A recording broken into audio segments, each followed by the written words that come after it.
നിതീഷിൻ്റെ ഒരു സാന്നിധ്യം ഭരണവിരുദ്ധ വികാരത്തെ മറികടക്കും വിധത്തിലേക്ക് മുന്നോട്ട് പോകാൻ കാരണം തൊഴിലില്ലായ്മ വളരെ പ്രധാനപ്പെട്ട പ്രശ്നമായിരുന്നു. അതുകൊണ്ടാണ് തേജസ്വി യാദവിൻ്റെ ഏറ്റവും പ്രധാനപ്പെട്ട വാഗ്ദാനം എല്ലാ വീടുകളിലും ഓരോ വീട്ടിലും സർക്കാർ ജോലി ഉറപ്പാക്കും ഒരാൾക്ക് വീതം എന്ന പ്രഖ്യാപനം വരുന്ന അവിടെയാണ്. ഇപ്പോൾ കരസേനയിലേക്ക് അഗ്നിവീർ പദ്ധതി വന്നപ്പോൾ അതിശക്തമായ സമരം നമ്മൾ കണ്ടത് ഇതേ ബീഹാറിലാണ്.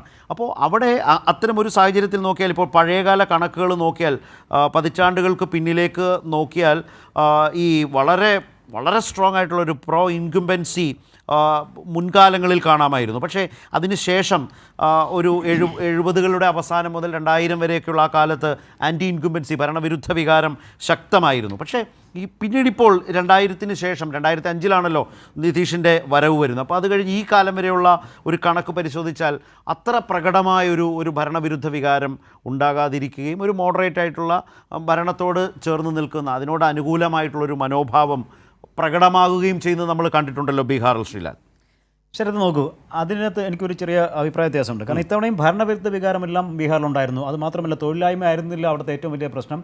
തൊഴിൽ തേടിയുള്ള മൈഗ്രേഷനാണ് ബീഹാറിൻ്റെ ഏറ്റവും വലിയ, അതായിരുന്നു അവിടുത്തെ ഏറ്റവും വലിയ പ്രശ്നം. ഈ തെരഞ്ഞെടുപ്പിൽ അതെല്ലാം നന്നായി ചർച്ച ചെയ്യപ്പെടുകയും ചെയ്തു. പക്ഷേ ആ വിഷയങ്ങളൊന്നും തന്നെ തെരഞ്ഞെടുപ്പിൽ വോട്ട് ചെയ്യാൻ പോകുന്ന സമയത്ത് ഈ വോട്ടറെ ബാധിച്ചില്ല എന്നുള്ളതാണ് ഏറ്റവും വലിയ ഘടകം. അതാണ് നമ്മൾ ഞാനതാ പറഞ്ഞത്, നിതീഷിലൂടെ അതിനെ കവർ ചെയ്ത് പിടിക്കാൻ രണ്ട് കാര്യങ്ങളുണ്ട്. അതിൽ ഒന്ന് പ്രധാനമായും ഇപ്പോൾ ഈ 10,000 രൂപ ഇട്ട് കൊടുത്തത് തന്നെയാണ്. അത് കയ്യിൽ കിട്ടിയ ആൾക്കാരാണ് വോട്ട് ചെയ്യാൻ പോകുന്നത്. തെരഞ്ഞെടുപ്പ് കമ്മീഷനോട് ഇത് സംബന്ധിച്ച് അവിടുത്തെ പ്രതിപക്ഷ പാർട്ടികൾ, മഹാഗഠബന്ധനിലെ പാർട്ടികൾ പരാതി പറഞ്ഞു. അപ്പോൾ തെരഞ്ഞെടുപ്പ് കമ്മീഷൻ വളരെ സൗകര്യം പറഞ്ഞ ഒരു മറുപടി, ഇത് ഒരു പുതിയ സ്കീമല്ല, നിലവിൽ അവിടെയുള്ള ഒരു പദ്ധതിയുടെ ഭാഗം ഉള്ള ഒരു പരിപാടിയാണ്. അതുകൊണ്ട് തന്നെ അതിനെ എതിർക്കാൻ സാധിക്കില്ല, അത് കൊടുക്കരുത് എന്ന് പറയാൻ സാധിക്കില്ല എന്നുള്ളതാണ് തെരഞ്ഞെടുപ്പ് കമ്മീഷൻ്റെ ന്യായം പറഞ്ഞത്. കാരണം തെരഞ്ഞെടുപ്പ് തൊട്ട് മുമ്പാണിത്. ഒരു ഓർഗനൈസ്ഡ് ഒരു ഒഫീഷ്യൽ റിഗിങ് എന്ന് പറയുന്ന സാധനമാണ് ഈ നടന്നിരിക്കുന്നത്. 10,000 രൂപ എന്ന് പറയുന്നത് 10,000 രൂപ കയ്യിൽ വെച്ച് കൊടുത്തു. ആ 10,000 രൂപ വാങ്ങിയ ശേഷം വോട്ട് ചെയ്യാൻ പോകുന്നു. ചരിത്രത്തിൽ ആദ്യമായിട്ട് 10,000 രൂപ 1,40,000 സ്ത്രീകൾക്ക് ലഭിക്കുന്നു. അവിടെ ഏതാണ്ട് 3 ലക്ഷം 4 ലക്ഷം സ്ത്രീകളാണ് വന്നത്. ഇത്തവണ 71%, 5 ലക്ഷം സ്ത്രീകൾ അധികമായി വോട്ട് ചെയ്തിട്ടുണ്ട് ഇത്തവണത്തെ കണക്ക് പ്രകാരം. അപ്പോൾ ആ വോട്ട് അത് തീർച്ചയായും ഈ എല്ലാ ഭരണവിരുദ്ധ വികാരത്തെയും എല്ലാ പ്രതിസന്ധികളെയും മറികടക്കുന്നതിന് സഹായിച്ചു എന്നുള്ളത് സംശയമില്ല. 2, നിതീഷ് എന്ന് പറയുന്ന നേതാവിനോടുള്ള ഒരു ആത്മബന്ധം, ഒരു സ്നേഹം.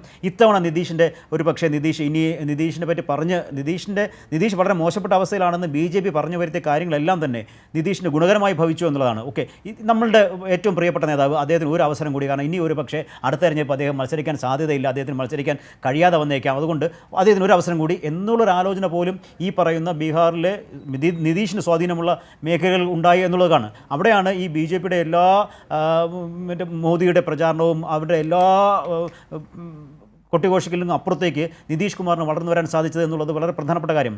അതോടൊപ്പം തന്നെ എല്ലാ മേഖലയിലുള്ളവരുടെയും, പ്രത്യേകിച്ച് BJPയെ വിട്ടുനിൽക്കുന്ന, BJPയോട് ഒരു കാലത്തും സഹകരിക്കില്ല എന്ന് പറഞ്ഞ് മാറി നിന്നിട്ടുള്ള മുസ്ലിങ്ങൾ അടക്കമുള്ള ഈ വിഭാഗത്തിന് BJPയോട് സഹകരിക്കുന്ന നിതീഷിനെ പോലും സ്വീകാര്യമായത് ആ ഒരു ഘട്ടത്തിലാണ് ഇത്തവണ.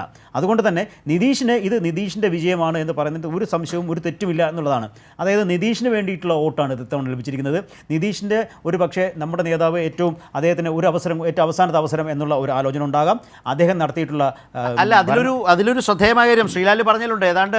ഏതാണ്ട് ഉദ്ദേശം ഒരു 10-12 റാലികളിലൊക്കെ പ്രധാനമന്ത്രി പങ്കെടുത്തിട്ടുണ്ട് ബീഹാറിലെ പ്രചാരണ രംഗത്ത്. പക്ഷേ അപ്പോഴും അതിനുശേഷവും ഈ ഭരണ തുടർച്ചയിൽ വരുമ്പോൾ മുഖ്യമന്ത്രി സ്ഥാനാർത്ഥി എന്ന് ഒരു സ്ഥലത്തും പ്രധാനമന്ത്രി പ്രഖ്യാപിച്ചിട്ടില്ല. അവിടെ എല്ലാം നിമോയായിരുന്നു.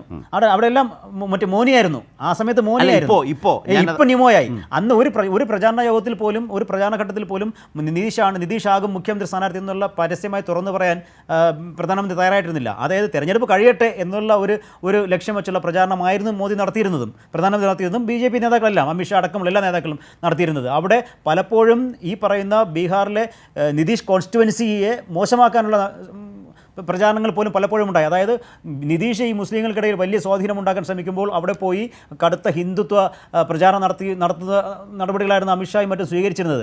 അതിനെല്ലാം മറികടക്കാൻ നിതീഷിന് കഴിഞ്ഞു എന്നുള്ളതാണ്. അതായത് നിതീഷ് ഈ പറയുന്ന ഒരു മുന്നണിയിൽ നിതീഷ് വേണം, ഭരിക്കാൻ ഉള്ള ഭൂരിപക്ഷം ഞങ്ങൾക്ക് നിതീഷിന് കൂടി കൊണ്ടുവരണം, പക്ഷേ ഭരണത്തിലെത്തേണ്ടത് ഞങ്ങൾ തന്നെയാണ് എന്നുള്ള രീതിയിൽ തന്നെയാണ് തുടക്കം മുതൽ BJP മുന്നോട്ട് പോയത്. പക്ഷേ അതിനെ മറികടക്കാൻ നിതീഷിന് സാധിച്ചു.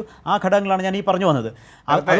അതോടൊപ്പം തന്നെ നിതീഷിൻ്റെ കാലത്ത് അഴിമതി ഇല്ലായിരുന്നു എന്നുള്ളതിനകത്ത് എനിക്ക് അതിനോട് വലിയ വിയോജിപ്പുണ്ട്. കാരണം നിതീഷ് മദ്യനിരോധനം ഏർപ്പെടുത്തി. ബീഹാറിൽ ഇപ്പോൾ ഏത് മുക്കിലും മൂലയിലും സുലഭമായി ലഭിക്കുന്ന മദ്യം ലഭിക്കും. മദ്യലഭ്യത എന്ന് പറയുന്നത് വളരെ സുലഭമായിട്ടുണ്ട്. അതോടൊപ്പം തന്നെ ഇരട്ടി വില കൊടുത്ത് വാങ്ങേണ്ട ഒരു ഗതിയിലാണ് ബീഹാറിൽ മദ്യം കഴിക്കുന്ന ആൾക്കാർ. അതായത് നേപ്പാളിൽ നിന്നും ഒപ്പം തന്നെ യുപിയിൽ നിന്നും കടത്തിക്കൊണ്ടിരുന്ന മദ്യം അത് പോലീസ് സ്റ്റേഷനുകളിൽ പോലും ലഭിക്കുന്ന ഒരു സാഹചര്യം ബീഹാറിൽ ഇപ്പോൾ ഉണ്ട്. ബീഹാറിൽ നിങ്ങൾക്ക് മദ്യം ലഭിക്കണമെങ്കിൽ അത് ഒരുപക്ഷെ അവിടെ സഞ്ചരിച്ച ഷായ് സാറിന് അത് കൂടുതൽ പറയാൻ സാധിക്കുമായിരിക്കാം. ബീഹാറിൽ പോലീസ് സ്റ്റേഷനിൽ നിന്നും നിങ്ങൾക്ക് സ്വാധീനമുണ്ടെങ്കിൽ മദ്യം ലഭിക്കുന്ന ഒരു ഘടകമുണ്ട്. ഈ കൊണ്ടുവരുന്ന ആൾക്കാർ ഒരു കോട്ട പോലീസ് സ്റ്റേഷനിൽ കൈമാറുന്ന ഒരു രീതിയാണ് ബീഹാറിലുള്ളത്. അതുകൊണ്ട് ബീഹാറിൽ എല്ലാം ഭദ്രമായിരുന്നു എന്ന് ഇപ്പോൾ അത് പറയുന്നത് ശരിയല്ല. ഈ ബീഹാറിൽ പറയുന്ന സർക്കാർ വിരുദ്ധ രംഗമുണ്ടായിരുന്നു, വലിയ തോതിലുള്ള അഴിമതി ഉണ്ടായിരുന്നു, അതോടൊപ്പം തന്നെ ഇത്തരത്തിലുള്ള നടപടികളുണ്ടായിരുന്നു. പക്ഷേ അതിനെല്ലാം മറികടക്കാൻ നിതീഷ് കുമാറിൻ്റെ പ്രതിച്ഛായയ്ക്കും നിതീഷ് കുമാറിൻ്റെ നടപടികൾക്കും കഴിഞ്ഞു എന്നുള്ളതാണ് ഈ തെരഞ്ഞെടുപ്പ് സൂചിപ്പിക്കുന്നത്. ശ്രീലാൽ നോക്കൂ, ഒരു നിമിഷം ഷാജി ജോസഫ്, ഒരു നിമിഷം. രാഘോപൂരിലെ ഏറ്റവും പുതിയ സ്ഥിതി നോക്കിയാൽ അവിടെ ഇപ്പോഴും തേജസ്വി യാദവ് 4 റൗണ്ട് കഴിഞ്ഞപ്പോൾ പിന്നിലാണ്. 3016 വോട്ടുകൾക്ക് പിന്നിലാണ്. മുമ്പ് 1000-ൽ പരം വോട്ടുകൾക്കായിരുന്നെങ്കിൽ ഇപ്പോൾ അത് 3016 വോട്ടിനാണ്. തേജസ്വി യാദവ് രാഘോപൂരിൽ ഇപ്പോൾ സതീഷ് കുമാറിനേക്കാൾ പിന്നിലാണ്. ഭാരതീയ ജനതാ പാർട്ടിയുടെ സ്ഥാനാർത്ഥിയാണ്. പക്ഷേ അപ്പോഴും ഇത് മാറും എന്ന് തന്നെയാണ് ഞാൻ കാണുന്നത്. കാരണം രാഘോപൂർ ഒരു കാരണവശാലും തേജസ്വിയെയോ അല്ലെങ്കിൽ ലാലു പുത്രനെയോ കൈവിടില്ല എന്നുള്ളത് തന്നെയാണ് ഞാൻ കാണുന്നത്.